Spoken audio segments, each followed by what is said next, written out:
Okay, so you go up to your name at the top right corner and you left click on it, and then you go to YouTube Studio.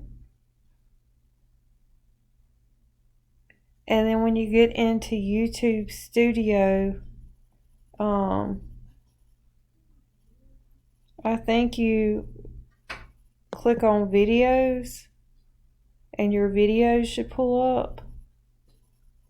And then this options button, click on it, and you can click on edit title and description. And so here I can fix this because it was spelled wrong. And then click save. So you left click on your name and you go to your YouTube Studio, which is where we're at, and go to your channel videos, and then select options and click edit title and description.